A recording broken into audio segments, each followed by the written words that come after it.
नमस्कार मित्रांनो, आपण बघत आहोत आपल्या चॅनलवर आपल्या लाडक्या बहिणीच्या संदर्भातील माहिती आणि त्या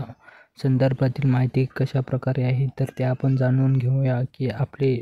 मुख्यमंत्री देवेंद्र फडणवीस साहेबांनी कोणत्या निकषावर आपल्या लाडक्या बहिणींना पैसे देण्याचा एक निर्णय घेतलेला आहे। ते म्हणजेच की आपल्या लाडक्या बहिणीच्या संदर्भामध्ये केवळ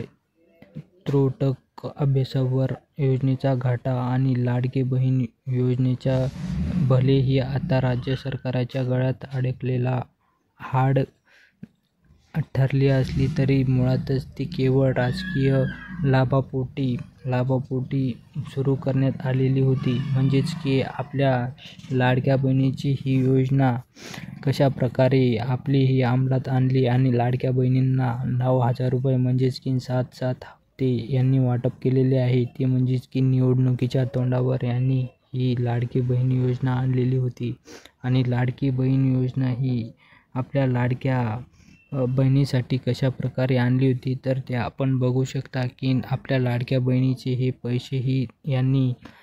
पूर्णपणे दिलेले आहेत। म्हणजेच की आपल्या लाडक्या बहिणीचे पैसे कुठेही न खर्च करता ह्या लाडक्या बहिणीच्या खात्यामध्ये लाडक्या बहिणीच्या योजनेमध्ये दिलेले आहेत आणि ते आपण बघू शकतो की आपल्या लाडक्या बहिणीच्या याच्यावर आरोपही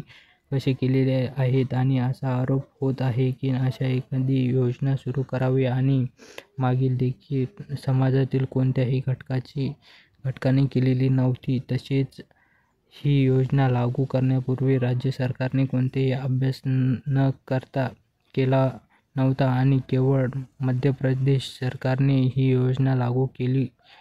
केली आणि त्याचा भाजपाला त्या राज्यात सत्ता मिळवण्यासाठी फायदा झाला होता आणि तो फायदा असा तसा नव्हता तर आपल्या लाडक्या बहिणींना त्या बहुमत देऊन सरकारला विजय केलेला आहे। म्हणजेच की आपल्या लाडक्या बहिणीचे मत हे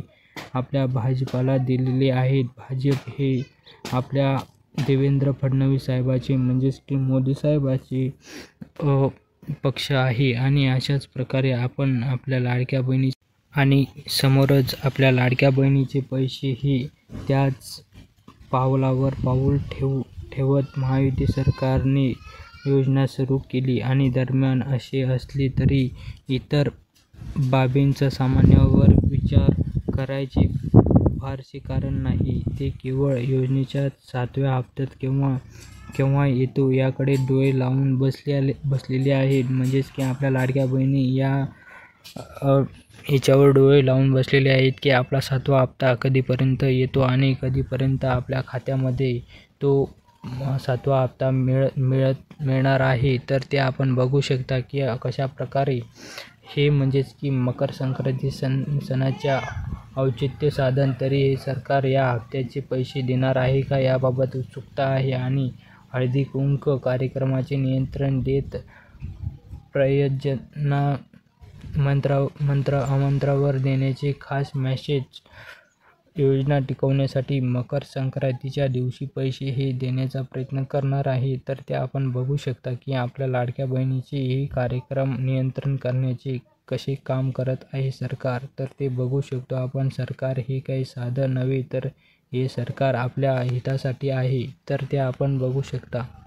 याकरिता आपल्या चॅनलला सबस्क्राईब करण्याचा प्रयत्न करा जेणेकरून आपल्यापर्यंत सर्व